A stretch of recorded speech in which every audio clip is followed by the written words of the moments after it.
really hoping that I can actually put this away for the season. It actually seems like today is going to be hot. It's a very cruel fate that winter is so much fun, and I love winter, but I'm just not built for it.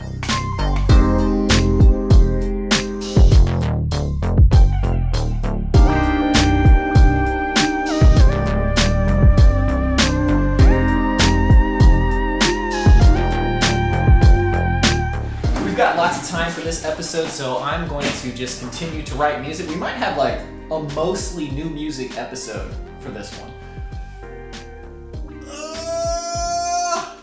Woo! Ow! Oh, I hate this stand so much. I think that means it's time to get a rolling stand. Come on, man. You know, that's not the first time that's happened, and that also explains where this hole came from. Just smashed down on this disc. God, this keyboard is too heavy, man. I need either a lighter keyboard or a better setup, because this is really sucky. Just very sucky.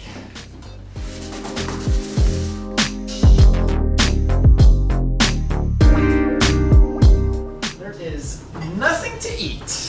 It is very annoying. I did not want to have to go get lunch, but I have to. And oh man, my foot hurts. Man, I've definitely been sleeping on Jimmy John's. How do they make those sandwiches so fast?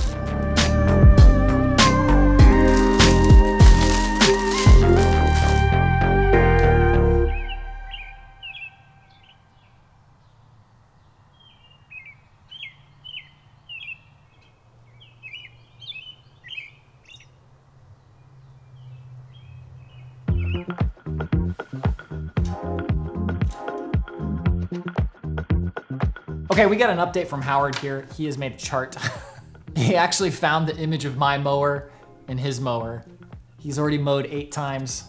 I've mowed 4, and I have 4 or 6 to go.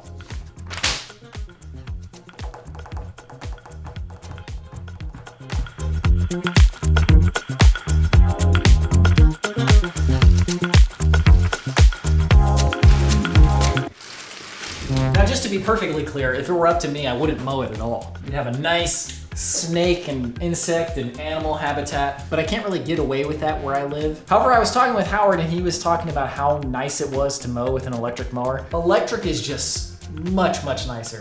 You don't have to pull it, you don't have to smell gas, it's not as loud. Anyway, back to writing some more music today. Let's not drop this on my foot again. All right, here we go.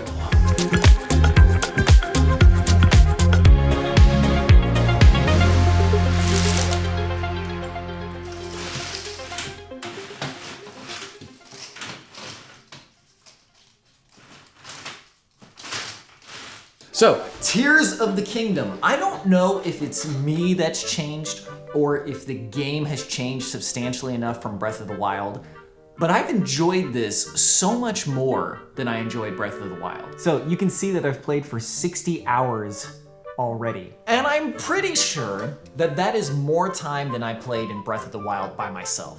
Like my hour count is higher now because other people have played on my account. It's like my sister and my nephews, they played on my Switch. But after 60 hours, I was just kind of done.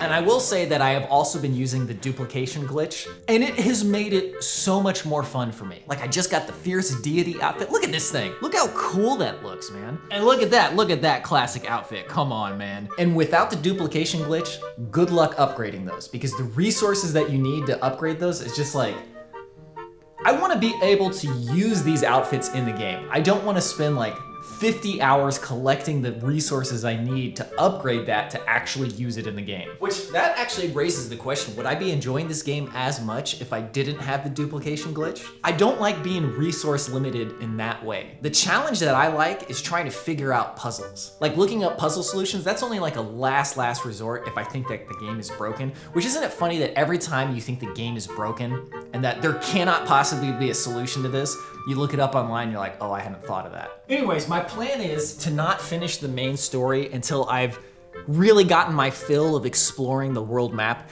because last time after I finished the story, I dropped the game like hard. And I'm still really enjoying it, but if I finish that story, I know that there will be no motivation left to do anything. There's no like mystery left or like what is gonna happen next.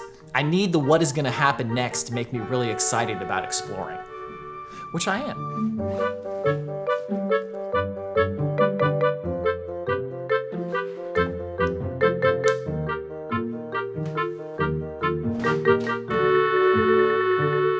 Curious, I have absolutely no qualms about cheating in any single player game. If it increases your enjoyment of the game, Game Genie that boy up! Although you gotta be careful because sometimes you can actually ruin the game for yourself. On one of my subsequent playthroughs of Final Fantasy X, I didn't like the direction that my Titus was going, so I used some codes to get infinite spheres, and then it totally broke the leveling progression of my character, and then I just didn't even feel like finishing the game at that point. And cheating in multiplayer games, like, there could be very little more pointless than that.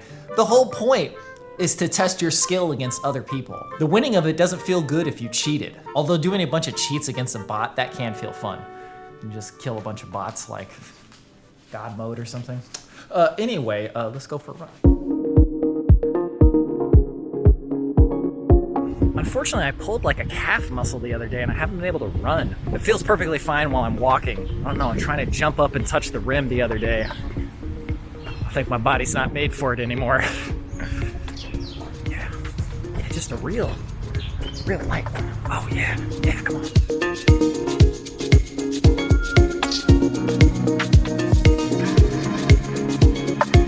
Decent pace, feeling good, beautiful day.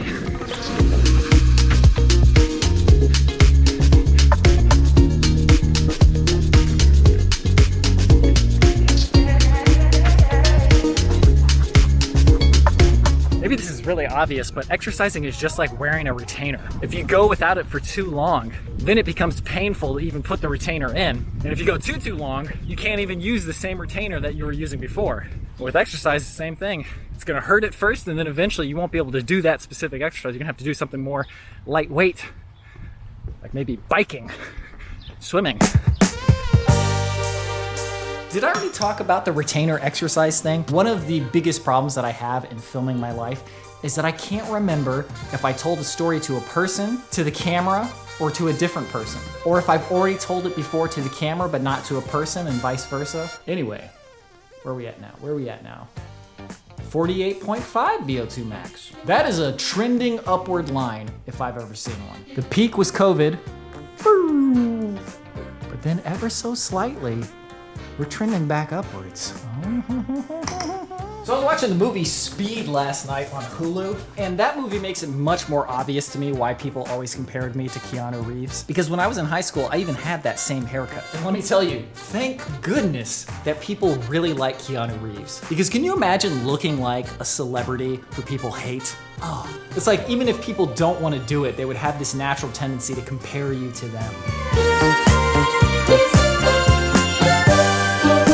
So the composer of Metal Gear Solid is this guy named Tappy. And he made this great main theme, which it turns out he just got the melody from this Russian folk song.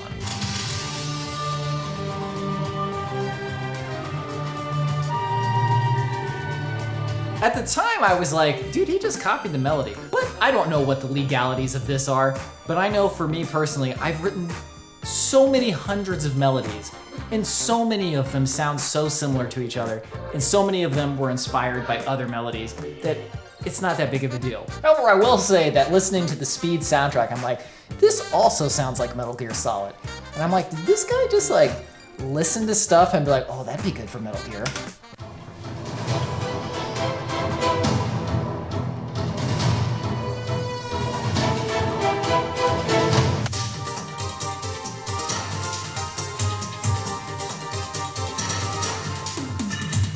Also, this generative AI has really shown that, are we just like machine learning? We take a bunch of different inputs and then we kind of like mix them up a little bit and then we spit out something that is new, but it's also just parts of the previous work that we've seen. I'm sure I've recommended it before, but I highly recommend Everything is a Remix by Kirby Ferguson. It definitely changed what I think of as originality. One of the arguments people use is that it's just like what we do as humans, so why can't a computer do it too? And that's true, but in the same way, I could copy a book by hand, but I can't do it at the same speed and volume that a computer can do it. Like the morality of it, like I kind of go back and forth on, but the main thing is, do I want to listen to AI music? Do I want to look at AI pictures? Would I want to look at AI video? And the answer to all of those right now is no. Everything is just a novelty. And it's so amazing that you can do that. You can type in a prompt and it gives you a picture, but then what do you do with it? Like, what if AI could just make an Adventure Archives episode?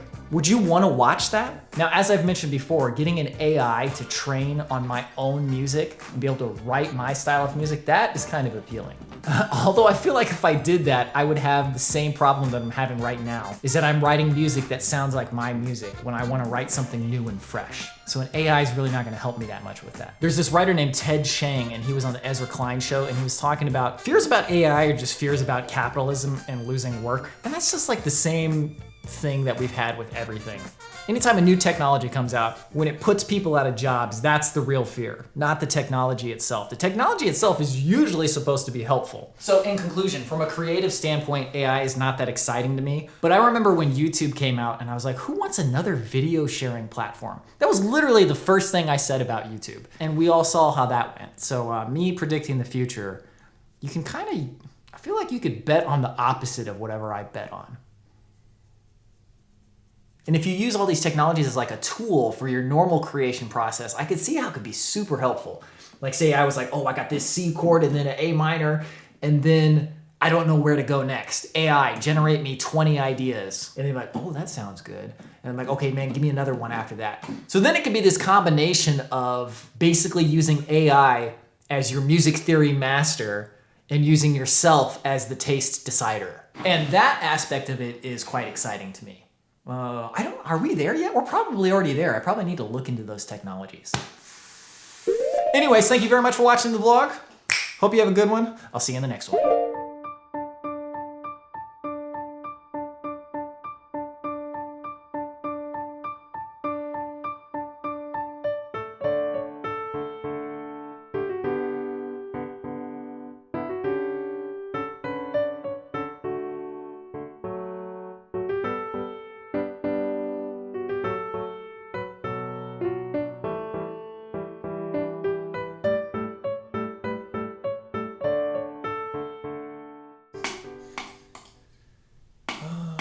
Cruel world, cruel world, no. It's just like what we do as humans, so why can't a